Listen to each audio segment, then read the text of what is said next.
So, sounds so boring. I even say middle manager, and I'm like, you still have not sold me on this drama. Still haven't sold me. Even with the cast, you have never sold me on this drama. You've tried so hard, it still has not sold me. I'm trying to think of like how do you? It's not going to happen. I mean, yeah, you know when it came up, like what drama will you never watch? Misaeng. Really? I mean, it's in my top. You're so mean. It's in my top. It's in my top 3. I know, we're so mean. Annyeonghaseyo, welcome to Afternoona Delight, where Leah, Megan, and Amy, romance novelists and your K-romance guides. So grab some dekboki and listen to your new favorite unnies.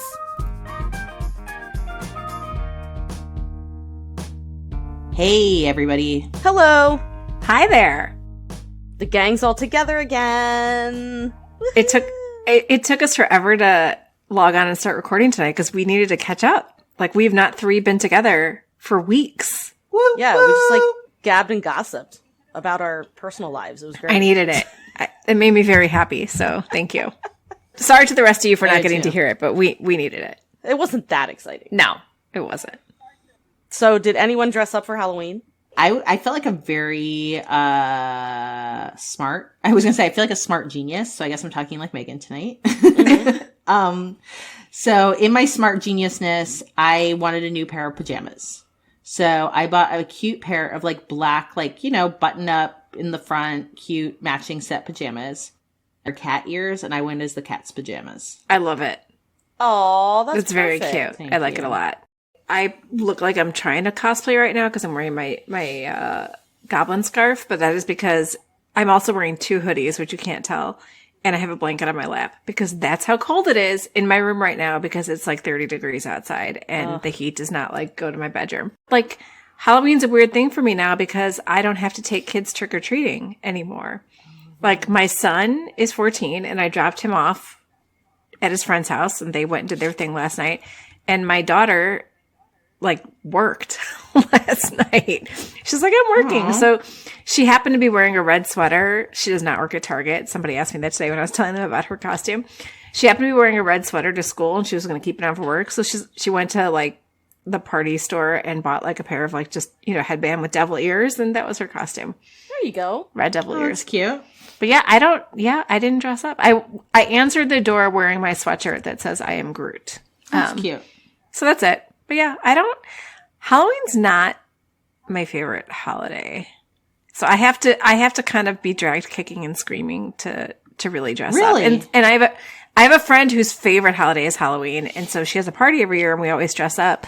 And last year we were, Disney villains and I was Cruella and I loved that costume. I remember that was fun. that. Yeah, that was fun. But like this year, it didn't really pan out. I always have like grand intentions of doing something really cool. And then I run out of time.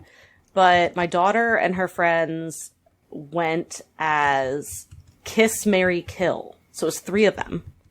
Ooh. So I thought this was a really cute idea. So the one was Kiss. So she wore all red and she had like lipstick prints on her arms and stuff. And the other one was Mary. And so she wore like all white with a veil. And then, of course, my daughter was Kill. Like, of course, that was the one she chose. So she wore all black.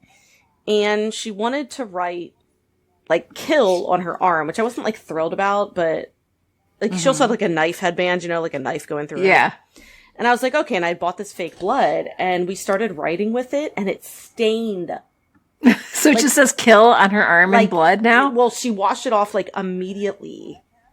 Because we were like, oh, because I put a little bit on her face. I'm like, why don't we do like dripping blood on your face? Then we realize it's stained. Oh my God. Don't buy cheap fake blood from Amazon, clearly. But it was just really funny because like in the romance writing world, we do like fuck, marry, kill with characters all the time. That's like the PG version of it? Yeah. And then on this podcast, we do marry, might, murder. Right. So it was just kind of funny that she did that. It felt, I don't know. I kind of like giggled behind them the whole time. Yeah, it felt like she was part of the crew. Yeah, it was really cute. So. That's fun and it's original. I like it. Yeah, it was really neat, and there were 3 of them, so I thought that was very cute that they picked a costume that the 3 of them could do together, and so I just wandered around and then stole all the Butterfingers. because I love Butterfingers. My son got Yeah, I no didn't realize you were a Butterfingers. Butterfinger girly. I love Are you Butterfingers, both and Butterfinger there were no Butterfingers in Connor's bag. But you want to know what else there was none of? There was no Almond Joy, which means the houses he went to loved children. Yeah. See, I love Almond Joys. I know you do. Would you give them out, though? Would you give them out? We gave out peanut butter Snickers, which felt gross to me. I think that sounds good. I don't like peanut butter or Snickers, really, so... You don't like peanut butter? How do I not know this about you? I mean, my kids don't like peanut like, butter, so I get all the Reese's from the Halloween candy. I'm like neutral, like, I don't know, like neutral soft, like... I eat peanut butter every day. Every single day. No, some form of peanut butter. I love it. Would you make yourself a peanut butter and jelly sandwich? All the time? I haven't, but I would. I eat peanut butter and jelly for real sandwiches just like make a peanut butter and jelly sandwich? all the time. That is like all the time I have a peanut butter and jelly sandwich. Apples and peanut butter is my favorite thing. And we keep Uncrustables at our house all the time. What? Yeah. Uncrustables, Neil actually I've always uses wondered them when he when he runs or he'll ride a bike. So we keep them in the freezer and then he'll put them like, you know how like the bike shirts have like pockets in the back, you know, that you like. He puts an Uncrustable in there? So he'll put an Uncrustable in there and he'll like fall on his skin. And so by the time he's like ready to eat so he eats a perfect. sweaty Uncrustable. Yeah, he eats a sweaty. Well, it's in a package. I know. But yes, he eats a sweaty Uncrustable. Maybe that's the secret to looking like you're 22. Oh, God. Body age 36.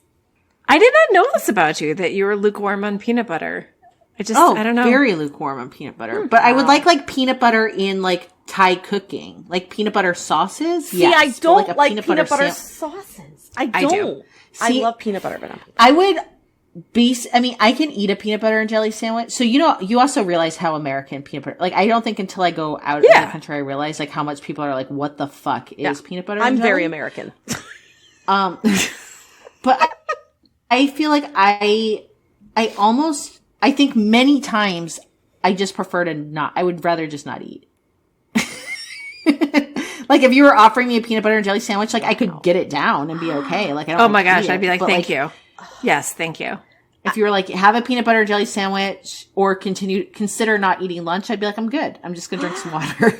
Sometimes I eat a peanut butter and jelly sandwich and I think, why am I not eating this for every meal? It tastes that good. It hits the spot. I like peanut butter. I like peanut butter and jelly toast too. You toast up the bread and then you spread on your stuff. I would take it. Eat it open face. It's good stuff. Mm-hmm. Mm-hmm. Yeah, I would prefer that to a sandwich. Fair enough. Like we used to call it lady fingers, where you cut it into like rows and then eat it. My mom would make those in lady fingers, and I just didn't really like those either. My mom used to make me poached eggs, and I used to be like, bitch, poached eggs again? And I'm like, I wish somebody would make me poached eggs. Heck yeah, I love poached eggs, man. Yeah, my mom used to make me poached eggs for morning breakfast every morning. Okay, here's my gross truth, and then I'll leave it here. Okay. So in high school, when I got to have agency to decide what my ideal breakfast was, I mean, like, look, I'm not going to say that like I'm too good for peanut butter and jelly. Today, what I ate for dinner, if you want my dinner hack, was I ate Domino's pizza that sat on the counter all night, and I just microwaved it really hard. You are queen of like every Wednesday night is girl dinner. Yeah, struggle bus dinners. It's like so trash panda dinner. Yeah, I wanted to share my trash panda dinner because I had a glass of wine with it, and what my dinner is my breakfast was in high school, which I would still gladly eat. I think if it was like if I just sought it out and had some wherewithal, is my mom would buy jars of pre-made gravy. And I would have mashed potatoes and gravy for breakfast every single day. That was like my favorite breakfast once I got to high school, was just mashed potatoes and gravy with like jarred gravy and like those like sheets of like mashed potatoes that you get in like microwave. What? That's what you would eat for breakfast? Yeah, that was all I would eat for breakfast. I mean, I don't know. There was no other, like I was like, like no cereal. I would be like, no cereal. No cereal for me. A lot of starch to start your day. Yeah, like no cereal, no milk. I would just be like, how much like I would have gravy in place of milk. And I still would to this day. Like, I love gravy. I'll eat a gravy on anything. I mean, gravy's pretty good. Okay, why don't we get started on, I don't know, anyone's gonna, So there's got to be a gravy. There's got to be a gravy segue. Well, maybe did you? So, Okay, so is your poached egg journey from enemies to lovers?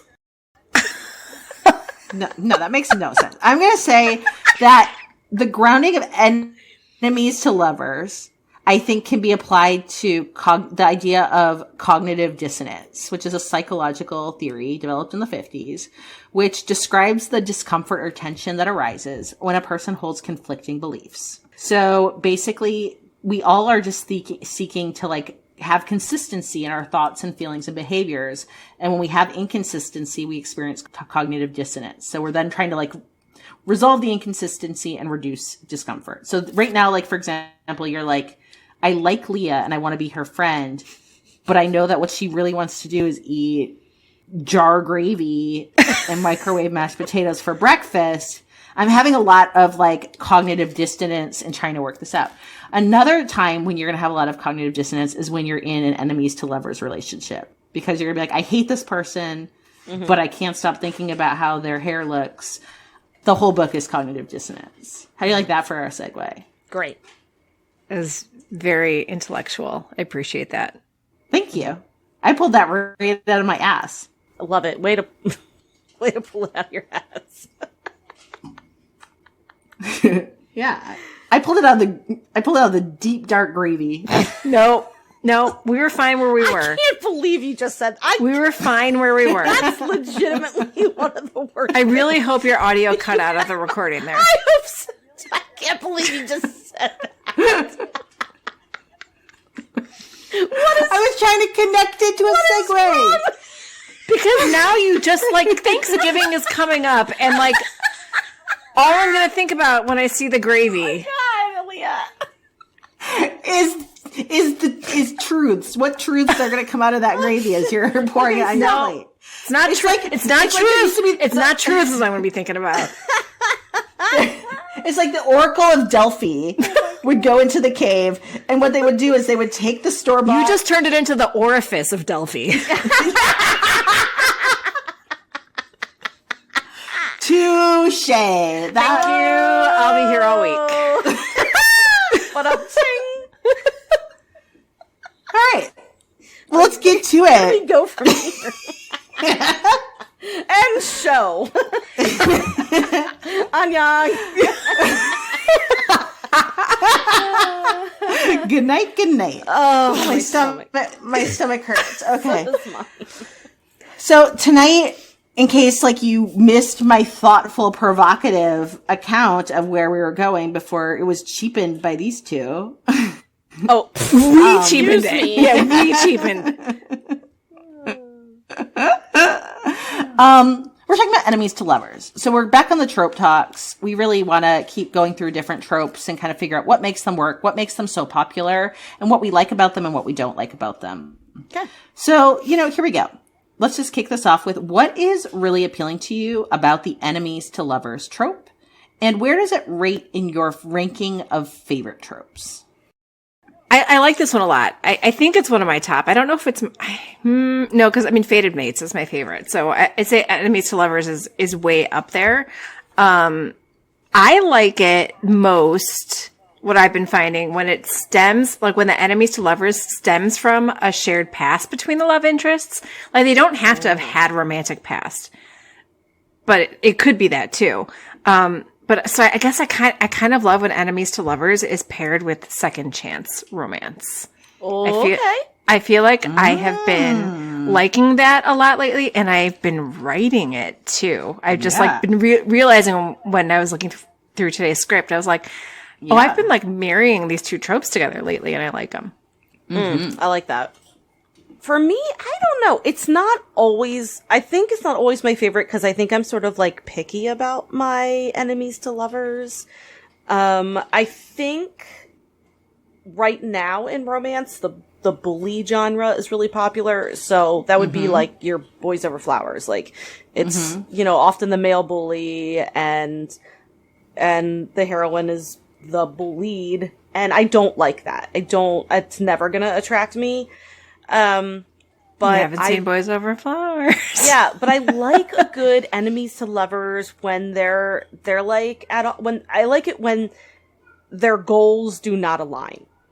Okay, so the setup is there's some sort of forced proximity, and they kind of each want different goals. I love that because I love seeing I love opening a book and they have, like they're bickering, and I think, oh my God, these two will never be together. Like it's just not going to work. But of course I know it is because it's a romance. Right. And then I love seeing the journey that the writer takes me on how they finally mesh. Like the moment that makes me giddy in an enemies to lovers story is the moment where they start to see each other as more than just their enemy. Like that inkling of where they start to humanize each other. Oh my God, gets me every freaking time. So, in that way, I love it. So maybe I like forced proximity enemies to lovers, which surprise, because I like forced proximity. Yeah, definitely. Yeah, look, I think it's pretty up there for me. I think, it's definitely for sure in my absolutely in my top 3. And generally, I think my top 3 kind of bounces around a bit. Because I also love a Grumpy Sunshine. That's a real big favorite for me. And then, look, even though I say I don't like it, I always like it. I like an office romance, which kind of has that forced proximity. And I'm going to put that in with also, I'm going to consider office romance going to be a good Joseon too, because, their office was just the palace. So, the shared workplace. But I think that I like that in a good enemies to lovers story, we have a narrative transformation, right? So we have this transition that happens where the story focus, when it's done really well, starts first on conflict. And really that's the story, right? And then if it's done well, then we're going to get into that love and reconciliation part. And then we're going to move into the change and growth in both the individuals and the storyline. Mm-hmm. And so I think for a really good enemies to lovers to sustain itself over a drama length, I think you also have to have some pretty good B stories going to also sustain the narrative. Yeah, I agree. Because otherwise you can really just keep that pattern of you know what I mean? That pattern of conflict you need to have some B stories, I think. Otherwise unless it's going to be real, real short. Well, I think you need the B story because if not, you're just going to have the two leads butting up against each other and it gets repetitive.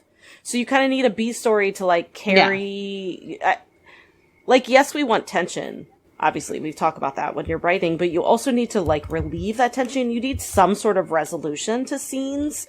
So the B story can kind of help carry that and kind of give the audience a little bit of break and then get right back to the enemies to lovers. Because I think if you don't have a B story, I think your enemies to lovers they're either going to lose interest because they're not getting together fast enough, or you get them together so fast and then it's over, Yeah. And you have to hit those other beats, the hate to those points where you're moving forward. And so, yeah, you need to have that B story to kind of break it up over and over. And I'm trying to think of business proposals perfect or, that's true. There's a good maybe B-story. Less successful, but yeah, just where you have, and even a secondary romance to really try to focus the attention on just things to bounce off so that you don't just kind of, because you want to keep that really good tension in the main couple. And that's where I feel when I feel enemies to lovers just kind of goes off track is too much, because that kind of dislike, and we're going to talk about other dramas in a bit or other shows. So I'll kind of save it something like Pride and Prejudice. We can look at how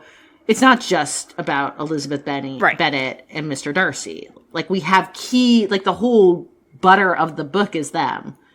But we bounce back to her family or dramas with the sisters and that kind of thing. Well, I think Enemies to Lovers works really well with a B romance. I don't think all dramas obviously need a secondary romance, meaning not just a secondary lead who's vying for the attention. I mean a full secondary romance, in Business Proposal.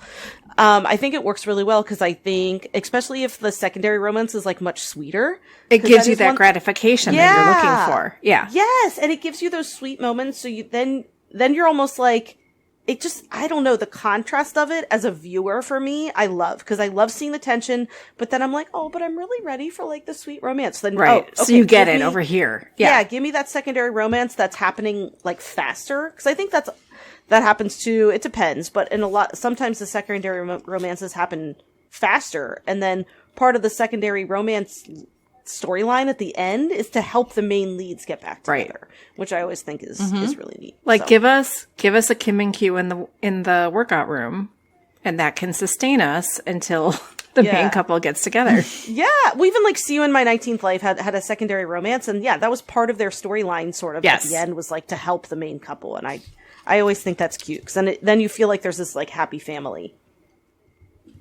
So, have any of us written an enemies to lovers book?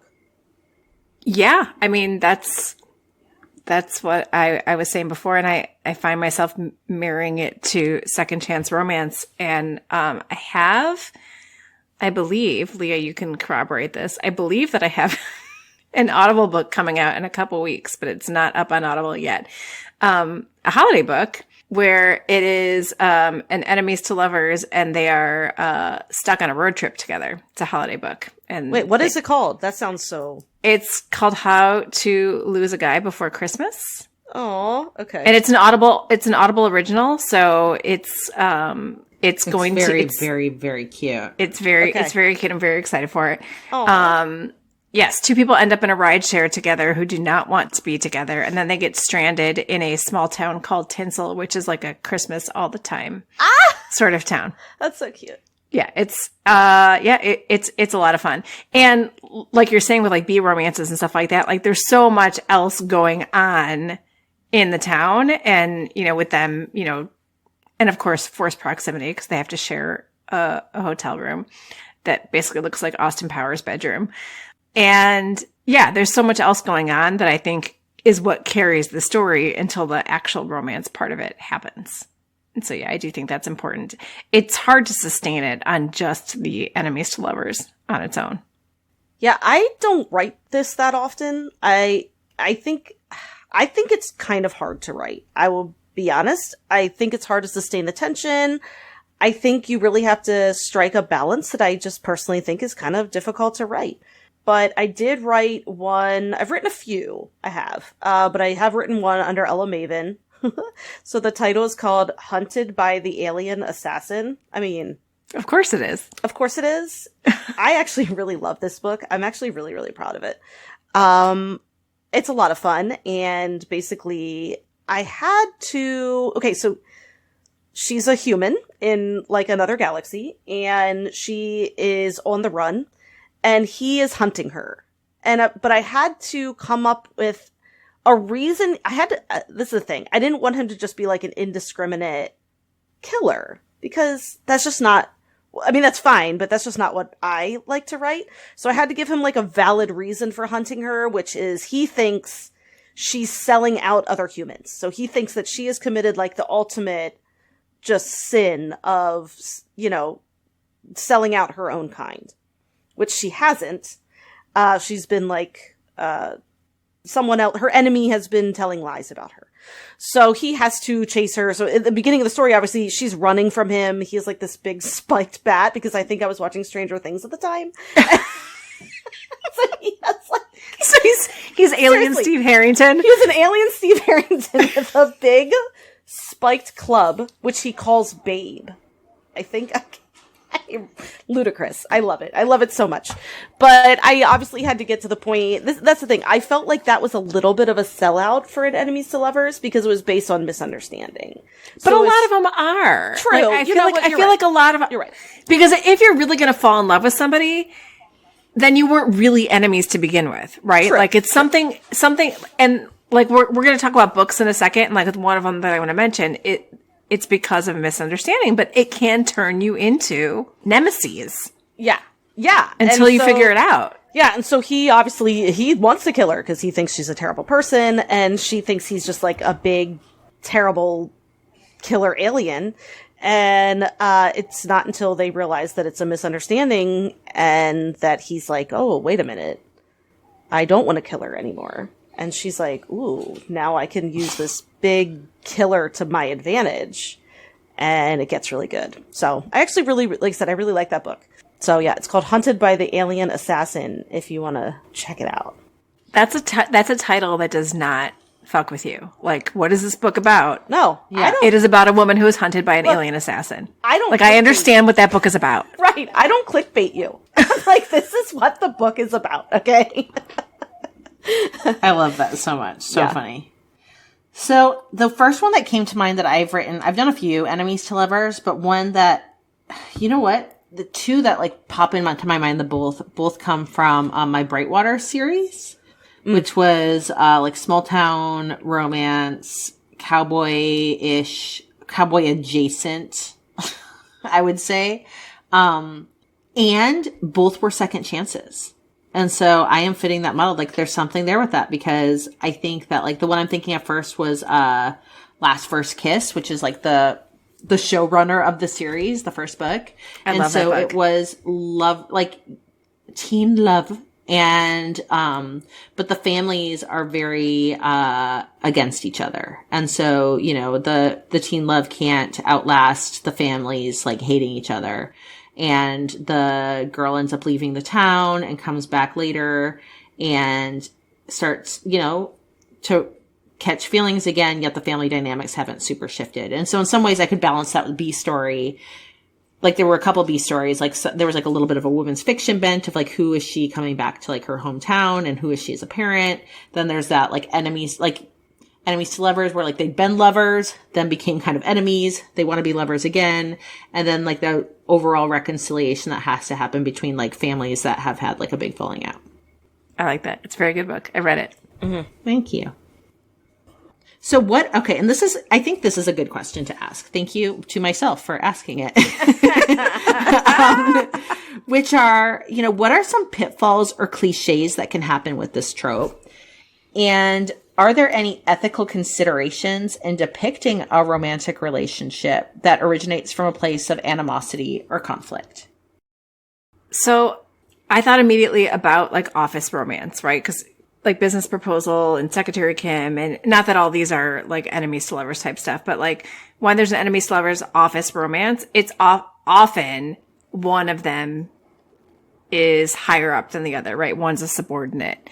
And so then there's some sort of ethical considerations there. If you can hold someone's job in your hands, does that stop me from liking an enemies to lovers office romance? Absolutely not.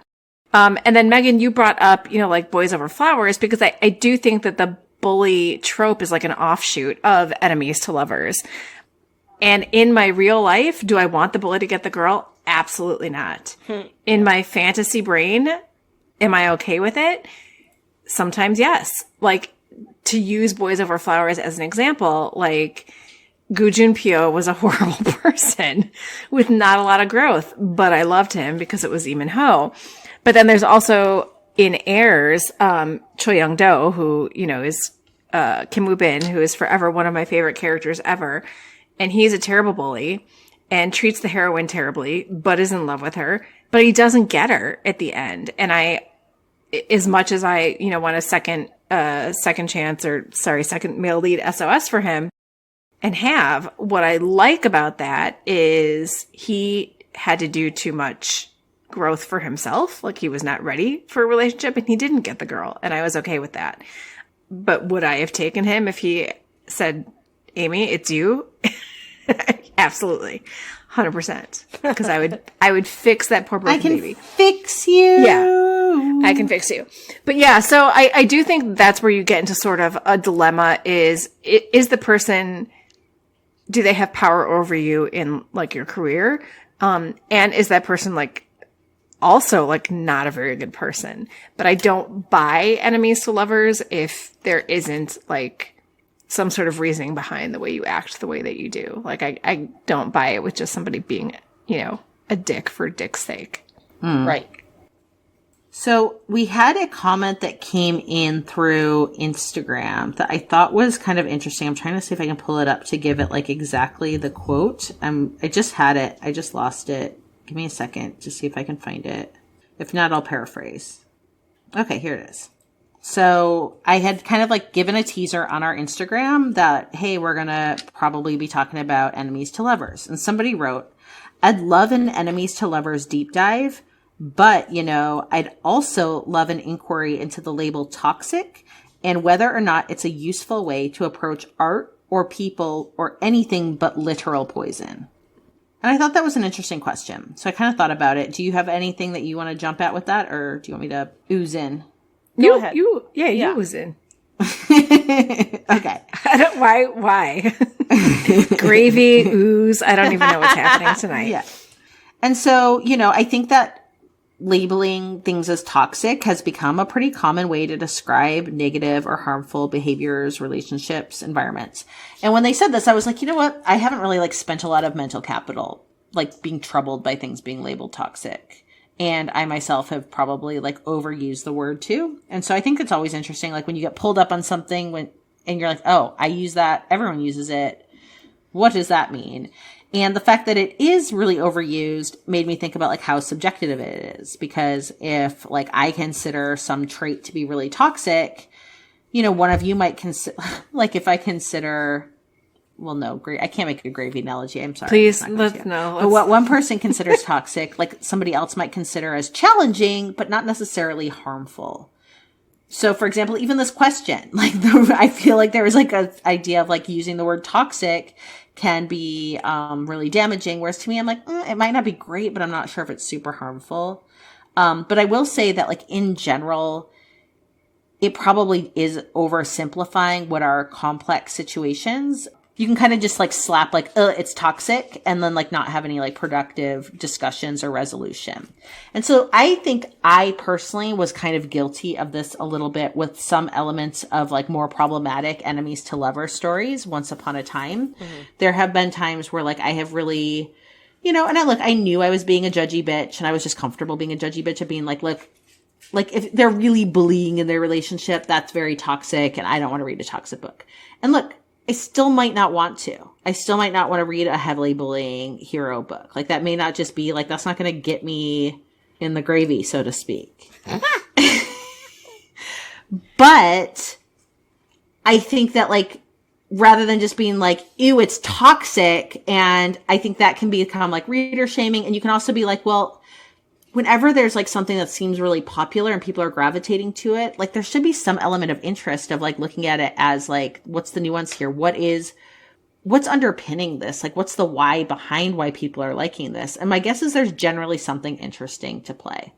So I guess I just thought it was interesting that somebody wanted to kind of like poke that toxic bear in talking about enemies to lovers, and probably because of something like Boys Over Flowers, right? Where we're like enemies to lovers, classic K-drama, very toxic. You could just be like, that's Boys Over Flowers.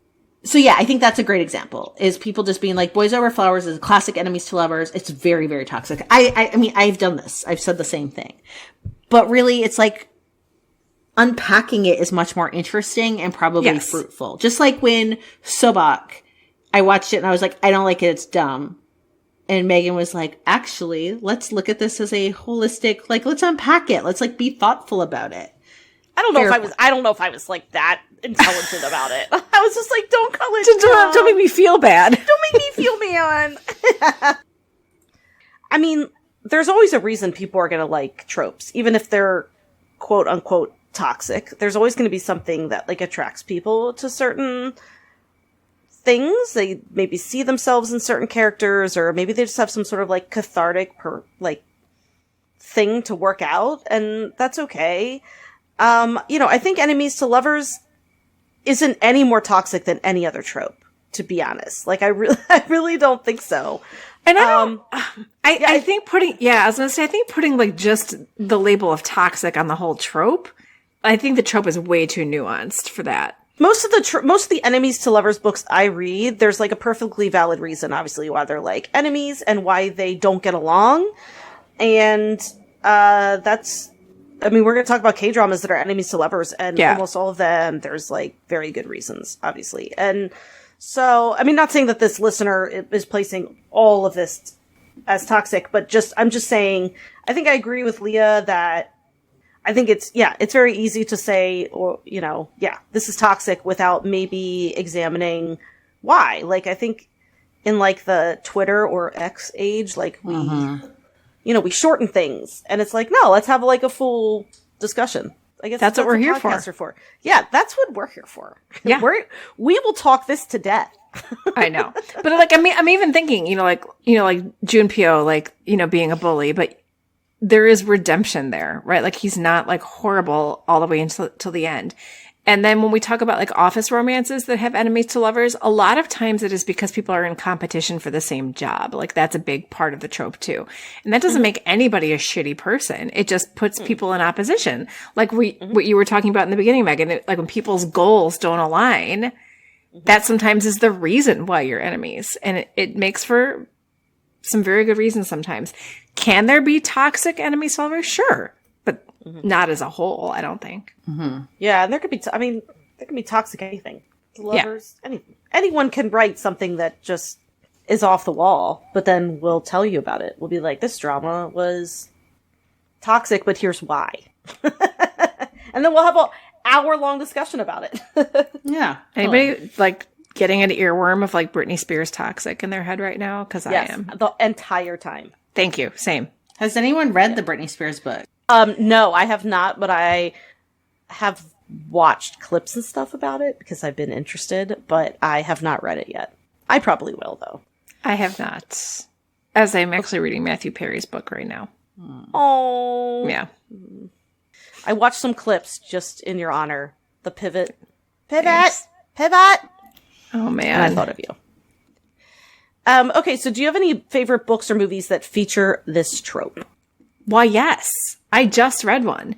I had something else written down that I just remembered, a book that I just finished. I just like went on a big Christina Lauren bender, which I thoroughly enjoyed. And The Unhoneymooners is a fantastic enemies to lovers. And just to give like a quick premise of it, it is Olive and Ethan, who are the sister and brother of her twin sister, and his brother just got married. But everybody at the dinner, at the wedding, there's like a shellfish buffet. And everybody gets food poisoning except for Olive because she's allergic to shellfish, and Ethan because he won't eat from buffets because he thinks they're gross. And so they end up taking the honeymoon for their brother and sister because the whole premise is that her sister like can win any contest. So she basically got the whole wedding like funded for almost free, and their honeymoon was non-refundable, and like nobody, like they could not leave like the house. They couldn't leave the bathroom. So Ethan and Olive have to take the honeymoon, but they like their banter in the beginning, like, and like he calls her like everything but her name, and she's making snide comments to him all the time. And there is like something that happened in the past and why this all, where it all stemmed from. And of course it's neither of what they think is the reason why they hate each other. But you don't find that out till much later. So yeah, so they go on this honeymoon together and they hate each other. But of course they don't hate each other at the end. The Unhoneymooners, so good. Highly recommend. And movies I will toss out there because we said movies too, right? A great movie is The Proposal with Ryan Reynolds and Sandra Bullock. Love that movie. She's his boss, by the way. And he's her assistant, and she needs a green card wedding because she's Canadian. Which I think is really funny because in real life he's Canadian. That's true. Well, I'm going to go with a movie because speaking of, you were talking about how you like kind of like second chance enemies to lovers, the classic Mr. and Mrs. Smith with Angelina. Oh, yeah. So good. That's such a great example. It's such a good movie. It's classic. They're trying to kill each other. And they're both assassins. Yeah, they're both assassins. They were married, but they each thought the other was just a plain a regular old person. Regular old person. Turns out they're both assassins, and now they've been hired to kill each other. And they never really they kind of like faked the marriage at the beginning, but now they're like, oh, in their effort to kill each other, they're like, oh, I actually kind of love this person. They're pretty hot. A super fun movie. It's a great movie. Funny story about that movie is it was one of those nights where my kids and I could not agree on a movie that everybody wanted to watch. Like, we have every streaming station you can think of, right? So I'm like, fine, you know what I'm going to do? I'm going to go pull up the bins of DVDs from the basement, and we're going to watch one of my DVDs. And I pulled out Mr. and Mrs. Smith, and we watched it, and we loved it. It's a great movie. So I'm going to share a book and a movie, and that is To All the Boys I've Loved Before. Because I think that is, look, Amy and I are both aligned. We like a high school story. And this one I think is perfect. And basically it's about Largene and Peter and their fake relationship where they don't really like each other, but they have a fake relationship that's going to suit mutual purposes. And eventually throughout the course of the show, they develop genuine feelings for each other. Jenny Han book. And I love both. Like I love the book and they did such a great job with the movie as well. That's such a good example. I love that. So now it's time for our favorite segment of every episode. It's our K-pop Rec of the Week. And this week we have Leah. Okay, so I am here this week to talk about, look, SHINee has been growing on me in K-pop for, this entire year. And I'm going to say that Megan has always been a hard Taemin stan and really has advocated for Taemin the whole time. I am finally really on the Taemin wagon hard. And I think it's because he was in the military, so I just didn't get a chance to go for it. As I was getting into K-pop the most, he's been gone. But I've been enjoying seeing older content, and now that he's back, I'm into him. So he just released a new EP, which is his first music since his mandatory military enlistment ended in April of this year. And the song Guilty is super good. The dance in it, there's this dance move where he puts his hand with the dancers under his shirt and kind of lifts it up in a very sexual way, and it is nothing but gravy. It's turkey gravy. It is unfiltered clots of gravy. Yeah. Nope, you cannot make clots sexy. But you know who could? Taemin.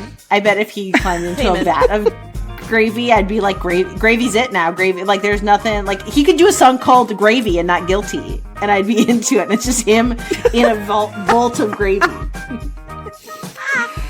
Yeah, I just think it's very much the drama. He's very much the main character. I think it's a good song. I think it's got great dancing, and it's a really fun music video to watch. So I'm all in, Taemin. Woo! Thank you, and thanks for giving me a little bit.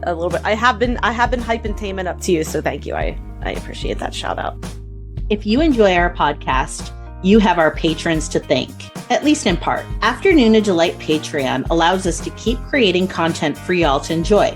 Thank you so much to everyone who is supporting us there. And not to brag, but our Patreon community is pretty awesome, and you can join at a tier that feels good to you. Gain access to fun perks like K-drama posts, monthly Patreon-only bonus podcasts, and even a live K-drama support group on Zoom. Because we know firsthand what it's like to have no one to talk to about those crazy plot twists, amazing characters, and all those feelings. And look, no one should have to walk that walk alone. So learn more by visiting afternoonadelight.com. That's www.afternoonadelight.com. And hey, while you're on the website, you can check out Afternoona Delight podcast merch, find links to book recommendations, bop along to our K-pop recs, glow up your skin with K-merch recs, find all of our social media, and a link to our email so you can send us recommendations or feedback. And hey, while you're at it, why don't you pop over to Spotify or Apple Podcasts and leave us a 5-star review? It really helps with our discoverability. 감사합니다. So, K-dramas are full of the enemies to lovers trope, and we're going to make every effort to talk about these dramas without spoilers. But if we need to say one, we'll give a heads up first. So, let's get into it. Let's talk about gender or power imbalances that can often happen in enemies to lovers. Thoughts? So I think we've already kind of touched on this, and I feel like the power imbalance happens most often in an office romance, where the love interest is, one love interest is the subordinate of the other. Think Secretary Kim or Business Proposal. And there's also the situation where one love interest is the other's protector, like Crash Landing on You. Yoon Suri is one badass, chaebol woman in her own right, but when she gets stuck in North Korea, she is at the mercy of Captain Ri. Power imbalance. But when he, spoiler, shows up in Seoul in the second half, she now has the upper hand. So it's sort of like a geographic type of thing. But also they're already in love at that point, so it's no longer an enemies to lovers. But I did really like I liked that power imbalance. I like when one has to protect the other against his, better judgment, because he wanted nothing to do with her, even though he was taken with her the second that he saw her. Because I love that we get to see that alternate view of when she lands in the tree and he finds her, and you get to see it from Captain Ree's point of view. Again, I'm not gonna put the toxic blanket on power imbalance, because if it's dealt with well and it's not taken advantage of, then I like it. If one person uses it to the detriment of the other, then I get ick. Yeah, so this is the thing, is that I feel like K-dramas have a way of sort of neutralizing that power imbalance. Mm-hmm. And I don't know if that's because a lot of these dramas are written by women or what. But I would say Business Proposal was one that there was always this threat of her losing her job, but the threat was almost mostly in her head. I don't think he never would have put that on her. And what was interesting is I felt like for most of the drama, he was the one who was pursuing her.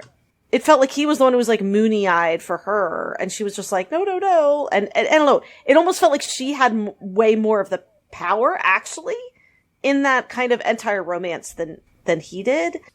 I would say Touch Your Heart, first of all, it's not enemies to lovers, but it was just a kind of an example where it's a workplace, although she didn't need to lose her job because she was an actress and she was just playing a role. But still, they just had a way of just not making me... It didn't feel icky. I do feel like there are a lot of K-dramas that show bad power imbalances for a reason. That's not the main romance. There's some sort of B story where there's a really creepy boss who's hitting on his secretary or something. But I feel like that's always done very much in contrast to the non-icky romance. This is where, okay, I guess I want to take it on a slightly different trope, and maybe I didn't expect to be talking about this point, but I think that this is a good place to slot it in. So I think this might be because I think that this gets at one of the reasons why I like quote unquote BL so much is because we don't get that gender imbalance often with a BL when we have an enemies to lovers take. And I feel like we have a lot of enemies to lovers tropes in BL. So Kin Porsche, for example, is classic. But I would say a lot, when you start to really go through it, most of the BLs I can think of have an enemies to lovers bent. But I feel like it works in a different way for me because I'm not caught up in some sort of gendered power paradigm. I'm just enjoying the story. And because they're both men or in Boy Love, there's something with the power dynamic that I'm completely removed from the equation. And the patriarchy is kind of hashing it out amongst themselves and you just get to bear witness to it. And so I think that, because sometimes I wonder, what is it about BLs that keep me coming back over and over? Because it doesn't feel fetishizing to me, and I know sometimes there can be that as a critique of why would a woman want to watch men falling in love? Well, I argue I like to watch any good love story happen. I don't really mind about gender. But for me, I think in particular, BL is something I like to come back to because I feel like it really is patriarchal systems grappling with themselves and letting deep healing occur within the masculine. I find it very therapeutic.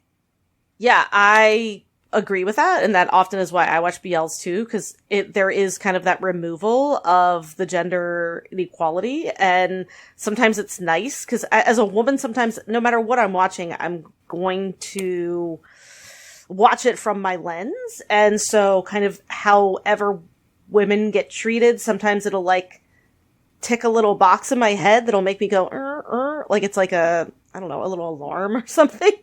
And so sometimes I just want to turn that alarm off, and that can be when I watch BLs. So I do agree with that.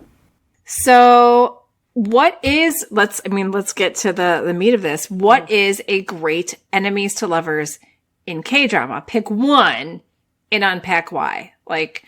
Sell us on it or sell our listeners on it, because we might be picking ones that we've all watched anyway. Yeah. So I just want to say I'm not going to talk about Love to Hate You because I was surprised. I know, but I literally just talked about it last week and tried to sell people on it. So I don't want to double People are going to be like, oh my God, you just talked about that drama. So you know what? I'm going to talk about Mad for Each Other because we haven't talked about that in a while. And we did, all of us watched it, and we have a full podcast episode on it. And I love it. And I do want to give a preface, because we did have a listener one time that was like, oh, there was just, you know, the heroine was in a very abusive relationship, and they don't really shy away from showing that. And that was really triggering for her. So I do want to make sure I mention that the heroine was in she was in a severe domestic It was violence really situation. bad. It was. And they don't shy away from kind of really showing her trauma or even showing like a flashback. So yeah, anyway, I just want to preface that now that a listener brought that to our attention, because she's absolutely right. But Mad for Each Other, we all loved this drama. It was kind of like a sleeper hit for all of us. But these two characters, I'm not going to get into like the whole backstory on them, but they both have severe anxiety over things that happened in their past. They're both in very unhappy places in their lives. The hero can't get a hold of his anger. He's on a leave from his job as a police officer. And the heroine is basically a shut-in who's is not healing that great from the aftermath of the domestic violence situation. And I know that sounds really heavy, but the drama is very funny as well. And so it's surprisingly funny. Surprisingly very funny. Yeah. And the first episode is kind of like a comedy of errors, where she thinks he's like stalking her, and he's not. They live right beside each other, so like going to the same place, but like all these kind of like weird things happen with like an umbrella and a shoe, and it's just a lot. And he just wants to get home because he's about to shit his pants. Yes, he just wants to get home because he's about to shit his pants, and he just wants to shit alone in his toilet. And it's really, really great. But they keep running into each other because they live next door and they go to the same therapist. And so as they keep running into each other, once she realizes he's not stalking her, they sort of have this like banter. I mean, they are enemies though. They're at the very beginning, but then they sort of start to have this like banter that still has some animosity in it. And then they start to really get to know each other, and it shifts. And the moment in this drama, I mentioned earlier, like when they really start to see each other as like human beings and then as love interests, is beautiful. Like I thought the romance in this was touching. It made me cry. It made me laugh. To me, this is one of the best enemies to lovers in K-dramas that I have seen. And it's a great transition too, because it's not just all of a sudden, wait, I'm attracted to you. There's like a real friendship that blooms first. And it's like enemies good. to friends to lovers, and it's beautiful. It's beautiful. And I just want to say I Am Not a Robot is kind of like that too. Okay. Honorable mention for I Am Not a Robot. Honorable mention. Of course. Mad for Each Other was actually the first one that I thought of. And I came to the script, scrolling through it, and I was like, I'm going to write Mad for Each Other. And Megan had already written it. I was like, I know, damn it. I claimed it. I was just like, I'm going to get it for anyone else writes it. Like, Megan had put nothing else in the script yet. I didn't even put an explanation. I was just like, claiming it. Mad for Each Other. I was like, damn it. I licked it. Damn it. I did. I licked it. She totally licked it. But you know what? That's okay. Because I'm going to toss out there, and we kind of talked about it. I had BTS Megan on the pod a couple weeks ago, and we did Destined for You. And so I'm going to give another little plug for Destined for You, because it starts as an enemies to lovers. And the first time I've ever seen this twist on an enemies to lovers where one accidentally gets fed a love potion. So, you know, do with that what you will. And the person who accidentally gets fed a love potion is Rawoon. So come on. It was, first of all, is the first time I've ever seen Rawoon play like a stone cold, like sort of dark, clipped, little angry, like chaebol. And then he turns into like a total golden retriever, and it's the best thing ever. So it's a definitely a different twist on enemies to lovers because, you know, love potion. So yeah, that's mine. All right, I'm going to talk on one that we haven't talked about too much, and I'm not going to give too much away, but I am going to touch on True Beauty. Because look, and I do have also, to watch this one. I realized that as I wanted to talk about it, I'm like, we also have very much neglected a huge trope that complements enemies to lovers at our own peril, which is love triangles. How are we leaving out love triangles to enemies to lovers? Because That is a great pairing as well. And we see that like in Heirs, like Chef's Kiss. And so True Beauty offers the love triangle, which some people love, some people hate, but it's the love triangle. And then you kind of have this enemies to lovers bent happening.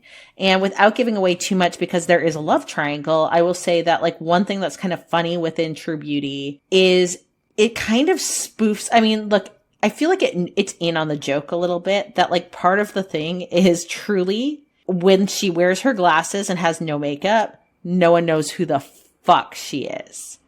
And then she takes off her glasses and puts on makeup and she's like a whole new you. And so basically she was like a heavily bullied student, really just like very like painfully bullied, honestly. And she's a giant comic book nerd. And she ends up going to a new school where she has YouTubed her way into makeup trends. So she's very cute when she's at school. And then when she's at home, she's like the dorky girl with her glasses and ponytail that hangs in the comic book shop. So when she's at school, she's beautiful. And the handsome boy at school is kind of like, meh, whatevs. But the handsome boy at school kind of has like a comic book nerdy underbelly and likes to hang at the comic book store. And he kind of has catching feelings for the nerdy comic book girl that he like deals with there. And has no idea that the beautiful girl in his class is the same person. And she is very scared that if he finds out that like her social life is going to fall apart because everyone's going to know she's like the ugly duckling, essentially. So we have ugly duckling layered and love triangle layered over like some enemies to love you. So at school, he's not like horrific. He's not like a bully to her and like a total bad guy, but he's just very not interested. Like couldn't be less interested. And she also is having like some real whiplash at the beginning because at first she thinks like he's in on it. Like she thinks he knows her secret. And so she's at school like, hey, you know, it's me. And he's like, what the fuck are you doing? And then she's like, oh, you still just don't like me. Okay. And then so she's like, has this like funny duality. So, I mean, it's not like a deep enemies to lovers, but I mean, I feel like it is like there's animosity, but it's funny because like, and this is where it also can stretch out the tension is he's falling for one version of her, but enemies with the other version, but it's all her. And I think that's fun too. Plus there's like a love triangle layered over it too, where she also at the beginning certainly doesn't get along with, the other male lead either. One thing I realized, 2 BLs that are really good enemies to lovers. Semantic Error is a great enemies to lovers. So what? I'm like, oh shit, why didn't we mention that? And then My Dating Sim is Amy's favorite. It's like basically the beginning is the one boy confessed his feelings to his like best friend. Like the day they like graduated high school or something. And they like runs away because he's like, oh my God, my friend's going to reject me. And he runs away. And they don't see each other for like 8 years or something. I don't remember the time frame. It doesn't really matter. Yeah. But they're like professionals now. And the boy who ran away is now a man and gets hired. And now he's co-workers with his like former crush. And like he sees him again and he like still has feelings. And they have to work together. But he is still like, just hiding, like even though he made that one confession, now he is just buttoned up. He's like, I'm not giving anything away. I'm never making that mistake again, but I have to work with this guy. And the other guy's like, well, you have to watch it, but it's very good, but it's definitely kind of like that enemies to lovers, where there's like a second chance. And it's a really great BL and it's really sweet. So I feel like, yeah, I had to throw that out there. And one more that I just want to say is I just realized I totally spaced the name as it was like, I want to recommend it. It's either Not You or Not Me. Not You, right? You watch Not You. Oh my God, I forgot. And that's a great one because wait, let me look it up. It's also the trope that, because I think this is the thing that like the lesson really to take with this is that not me. All tropes are more powerful when you find not me. Okay. So when they find their ideal match, like a peanut butter and jelly trope. And so Not Me has enemies to lovers, but it also has like mistaken identity because we have twins. And so we have a guy who's like mortal enemies with one twin. And then when that twin goes into a coma, the other twin is like, I'm going to impersonate him to figure out who put my twin in a coma. And I really love my coma twin's archenemy. And then when the twin wakes up, the poor love interest is like either with boyfriend who's like the biggest muffin and just like loves on him, or every once in a while the twin who woke up comes back and is like, fuck you, I hate you, punches him in the face, and he still thinks it's all the same person, just being crazy. Okay, so what are some K-drama scenes that highlight this trope well? And actually, I do have one. I'm gonna, if that's okay, I'm gonna go ahead and answer the question first. I missed it. So this is actually from Love to Hate You. And this isn't really a spoiler, truly. But they're full enemies to lovers. I had mentioned in the last podcast, the heroine, if she thinks any man has done, even if he says a negative word about another woman, she's just like, fuck you, I hate you. Like, she is for the girls, okay? This heroine is for the girls. And so she thinks that this famous actor is carrying on a relationship with an underage girl because she sees him give money to this underage girl. Like, she sees him take this underage girl into his home, and then he brings her back out a little bit later and gives her money. And she already like didn't like him for a different reason. So she's like, oh, he's definitely like, oh my God. And so when he needs someone to train him how to fight dirty for this role, this acting role, she's like, this is my chance. I am going to beat the shit out of him. So she's so excited because she's like, you know, she thinks he's this like molester. And so they start training and they're like fighting and she killing him. I mean, she is like beating the absolute shit out of him. And at one point she knocks him out. Like, it really, really does a number on him. And she's like, she tries to like look through his phone, and then all of a sudden his like manager or something comes around the corner and the girl is there. And she's like, oh my gosh, it's the girl. I can't believe he's like parading her in front of me. And then he finds out that the girl is his niece. I was like, it's gonna be sister or something. Yeah, and he has and again, this isn't like a spoiler. You know that you never think this guy is having a relationship with an underage girl. Like, you know that it's just a matter of time till she finds out the truth. But when she finds out the truth, it's hilarious because he is like knocked out. She had beaten the shit out of him. He thinks it's for the role, and he's like, wow, you really got into it. And she realizes she completely misjudged this guy because he like loves his niece. He's like a great uncle. And that's like the start of when she's realizing that she has misunderstood a lot about him after she just kicked the shit out of him. And then because he gets up, he like wakes up from whatever, her knocking him out. And he's like, okay, I mean, gosh, this is really tough. All right, let's fight again. And then he's like, okay, come at me. And she feels terrible. And so she's like running from him. She's like, no, don't make me hit you. Because then she doesn't want to beat him up. Now she feels I want to watch it so bad because I need to see Tell You like this. Oh my God, it is so great. It is so great because he's like he clearly has like so much affection for his niece. And you can tell his niece has affection for him. So she's like an intelligent woman, the heroine. She obviously reads the relationship correctly, and she's like, oh shit. And it's just a really great scene because it's like it's like this, that's the beginning of the transition when she starts to see him differently. And it's just the fact that it's such a cool scene when it happens. And it's so, you know what I mean? It's like a scene that sticks in my memory, and it's great. That's awesome. I like that a lot. All right. I'm going to go with one from a drama that, like, look, I've dogged it. I used to dog it all the time, and then I haven't talked about it for a while, but I realized that, like, look, I watched the whole thing. There's elements to it that I did enjoy, even though I dogged it. And it's called She Was Pretty. But what I realized in the She Was Pretty is it has a little bit of the same thing that happens in True Beauty, where the premise of the story is like there were like childhood besties, and neither of them were super attractive. And then they like split up, went their separate ways. And then she grows up and apparently she's not pretty because she has like frizzy hair and red cheeks, right? Like she's gorgeous, even though she's not pretty. And, okay. And the conceit was when they were younger, actually she was quite cute and he was like not cute. That's why it was called She Was Pretty. Duh. Sorry. And now he's grown up and he's Park Seo-joon. So he's pretty. And so he reaches out to be like, yo, I'm back in town.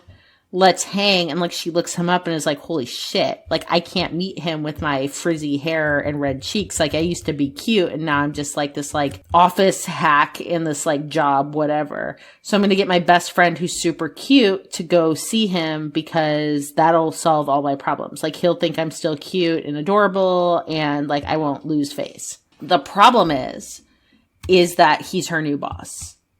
So then she creates the situation where he thinks that the cute friend is his like childhood friend, and he doesn't really like his like hapless weird coworker in the office who's actually like the person that he really liked all along. And so there's this kind of like funny like misunderstanding of identities, blah, blah, blah, blah, blah. But even though ultimately there's elements that did not execute and come together for me, the heroine has really, really good comic timing.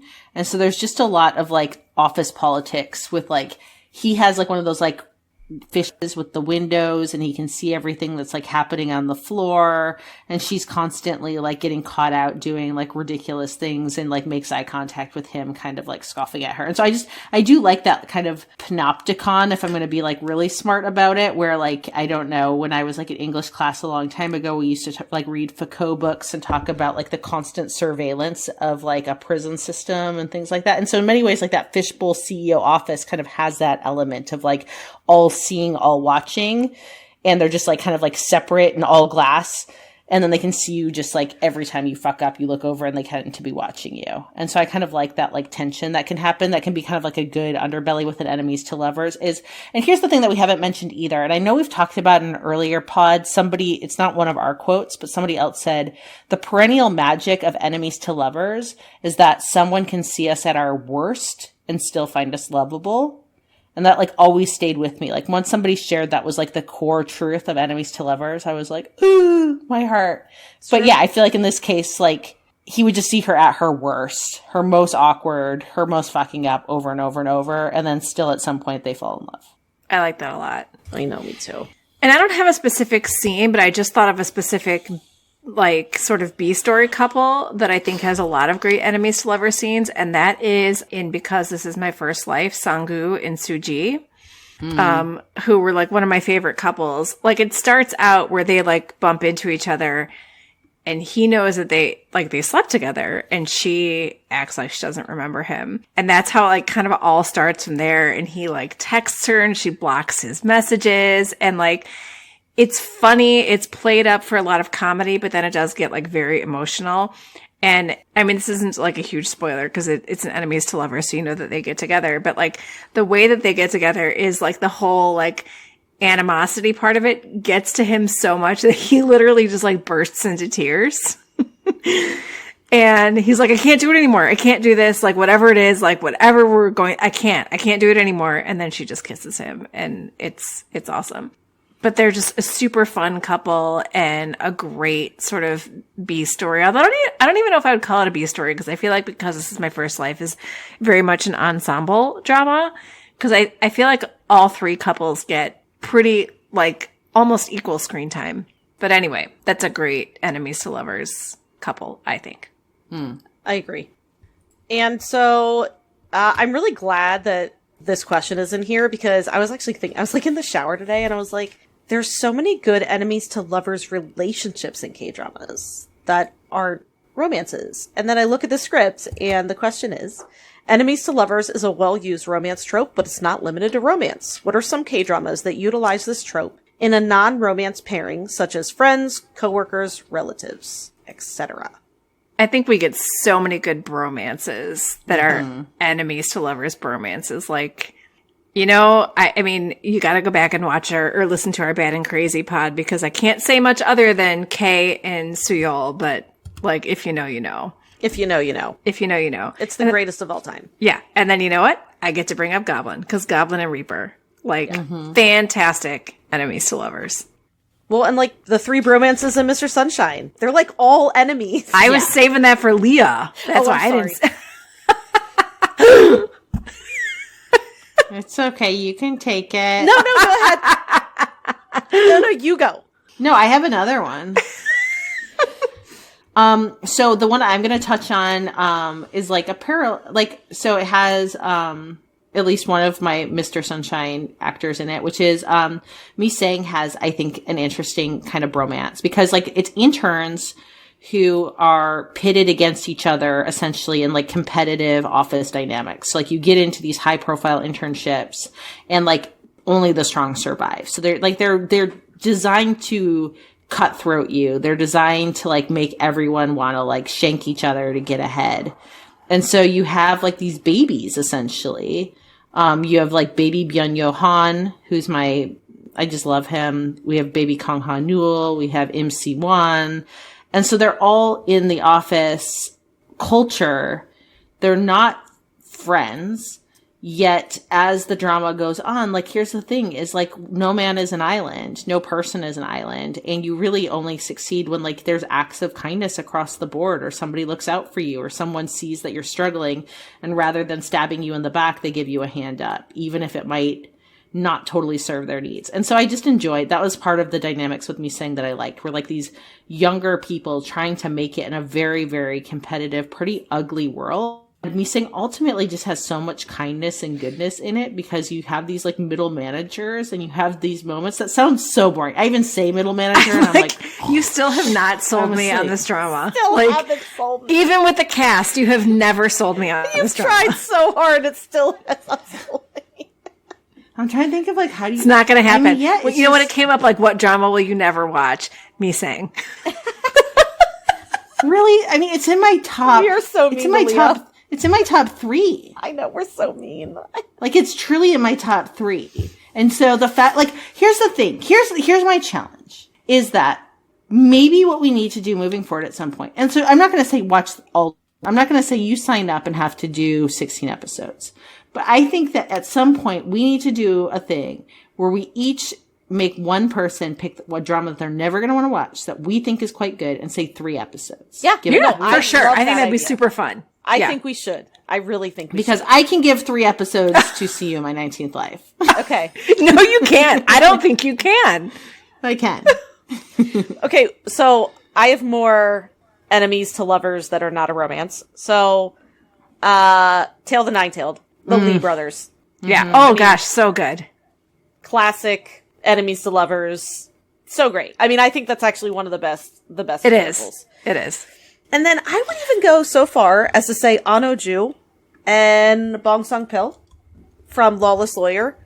They go from complete enemies to have to work together. Sort of. They go back to enemies again. They do. I mean, it does not end well. It's like it does not enemies end well. to reluctant partners to enemies again where they're killing each other. But it still is, it's a complicated relationship. And I always found it very interesting. So those are my 2 that I can think of now. Yeah, when I'm someone curious what kills other your when people someone think of. kills your mom, it's complicated. Yeah, you're not gonna be friends. You're not coming to Christmas dinner. You're not pouring the gravy with that person. And I want to shout this one out too because I think it was really well done. Is Hometown Cha Cha Cha, which is Shin Minah's character, Yoon Hae-jin, against the entire fucking town. The whole town. The whole town. Because there's enemies to lovers. I mean, I don't even know if I would say enemies to lovers in the main story for that. It's almost like opposites attract. Yeah, I would say that's more of it. So almost like an opposites attract main romance and then an enemies to lovers B connection to the town. How about in Business Proposal, the best friend, Young So and her cousin. I have no Chingu. Her cousin, I have no Chingu. Oh, that is pretty good. Then they become friends. Yeah, Jo Yu Jung. I had to find her name. Jo Yu Jung is the character of the cousin. I feel like there is like mother-daughter or mother-son relationships that are like enemies to where they make up, but I can't think of any right now. What about like Because This Is My First Life? Oh, That'd be a good one. you're right. And it's not even so much enemies where it is like you just don't. A daughter doesn't understand her mother, and a mother doesn't understand her daughter, Right. and then they come to that understanding. So good. Ugh. Okay. Well, I think that's it. I'm actually really curious what others think about this trope. I want to hear what dramas come to your mind. Like, let us know in Instagram comments. Yeah, I want to hear what you guys think and what are your favorite dramas. 'Cause I know we're like missing some. Like, I feel like there's a bunch that are on the tip of my I'm tongue. sure. And ones obviously we haven't seen, so let us know. And sound off in the comments for sure. And go watch the video for Britney Spears Toxic. Yes. Because it's a good song. And let us know. Oh my god, so funny. Let us know what other types of tropes you want us to cover. Because we love trope talks. Oh my gosh. is really I love fun. this so much. It's probably my favorite thing to do. So give us a trope and we'll do it. It actually gets me jazzed about writing because I have words I still need to do tonight. So, Okay, good. Yeah, I've got to write tonight. I've got to start drafting as of today. and I'm writing an enemies to lovers right now. So, with a second chance twist. Woo. I have to finish a Nice. novella in like 4 days. And I'm not telling you how much I've written because it's not good. So yeah. How we'll long get does there. it have to be? Like 15,000 words. So not So you bad. got like 15,000 words to write. Basically. I'll knock it out. It'll be fine. Okay. All right, everyone. Wish us luck. Oh, I forgot we were still recording even. I was like, uh-oh. All right. Thanks for listening, everyone. Till next time. 안녕. 감사합니다. Thank you for listening to Afternoona Delight. Where can you find us outside the pod? Head on over to afternoonadelight.com. That's